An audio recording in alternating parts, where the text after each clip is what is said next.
Hi bro, ఎలా ఉంది కల్కి ప్రభాస్ గారిది? So I forgot my room కి but I watch the movie కల్కి. అర్థమైందా? సో కల్కి మూవీ చూడడం జరిగింది.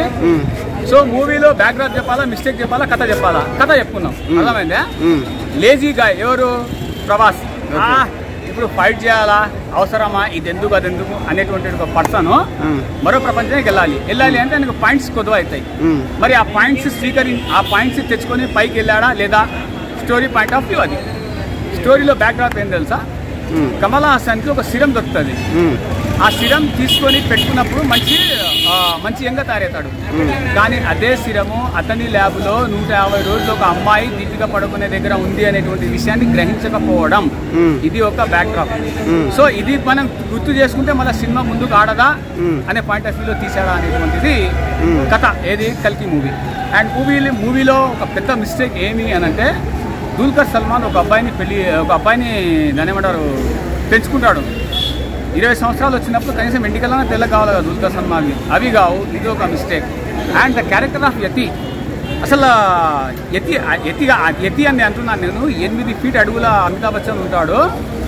అమితాబ్ బచ్చన్ తప్ప ఆ క్యారెక్టర్ వేరే ఎవరు చేయలేరు. లేదు అమితాబ్ బచ్చన్ కోసమే డిజైన్ చేశారా అనేలా ఉంది. అండ్ ఇంకో విషయము, ఒక మహానుభావుడు వస్తాడు, రే ఇంకో 10 ఏళ్ళు తొక్కుతారా నీకే అంటాడు ప్రభాస్కి. అనగానే దెబ్బకి బుచ్చి భయపడి పారిపోతుంది. ఎవరు అని అంటే మన రాజమౌళి. దాని తర్వాత వచ్చేసి బ్రేక్లో గుడ్డు పంపించినారు నాకు రామ్ గోపాల్ వర్మ, ఆడిడే పెట్టలే తినేసిన. అర్థమైందా? అది కూడా చేయడం జరిగింది. ఓవరాల్గా మూవీ సాంగ్స్ ఫైట్స్ ఎలా ఉన్నాయి? సాంగ్స్ సిచ్యువేషన్ తగ్గట్టే ఉన్నాయి. ఓడెవడో అంటాడు ఐటమ్ సాంగ్ ఉంటే బాగుంటుంది కదా. కనీసం నాలెడ్జ్ అన్నా ఉండాలా కదా. ప్రాజెక్ట్ కల్కి సినిమా అది. ఫైట్స్ బ్రా నిజంగా చెప్తున్నా. నెక్స్ట్ ఈ డైరెక్టర్ని పెట్టుకొని ఏమంటారు తెలుసా, జూనియర్ రాజమౌళి లేకుంటే బాహుబలి డైరెక్టర్కి అమ్మ మొగుడు అనే క్యాప్షన్లు ఇస్తా ఉన్నారు. ఈ డైరెక్టర్ని మనం పెట్టుకొని 400 యోధులు, స్టార్ వార్స్, దాని తర్వాత వచ్చేసి మ్యాడ్ మ్యాక్స్ ఇలాంటి సినిమాలు తీయచ్చు. ఖచ్చితంగా సినిమాలు ఆడతాయి. సో హాలీవుడ్కి వెళ్ళాల్సిన అవసరం లేదు. సెకండ్ పార్ట్ ఎలా ఉండబోతుంది అంటారు? ఫస్ట్ పార్టే ఊహించకుండా చేశాడే. ఇంకా సెకండ్ పార్ట్ ఊహిస్తే కూడా మనకు ఊహకు అందదా లేకుంటే అందుతుందా? అందుతే మళ్ళీ సీజే వర్క్ మెస్మరైజ్ చేస్తుందా అనేటువంటిది $1 మిలియన్ ప్రశ్న. మ్యూజిక్, బ్యాక్గ్రౌండ్ మ్యూజిక్ ఎలా ఉంది? బాగుందా? హాలీవుడ్ మ్యూజిక్ డైరెక్టర్ అన్నట్టున్నాడు అతను. మ్యూజిక్ నిజంగా చెప్తున్నా మంచి పని అయింది. ఏఆర్ రెహమాన్ పక్కన పెట్టి నేను గీయడం అనిపిస్తున్నాయి. నిజంగా సూపర్ గా. అంటే నాగార్జున గారు బ్లాక్ బాస్టర్ అవుద్ది అన్నారు. నిజంగానే బ్లాక్ బాస్టర్ అయ్యిందంటారా కల్కి? బ్లాక్ బాస్టర్ స్మాష్ అంతే.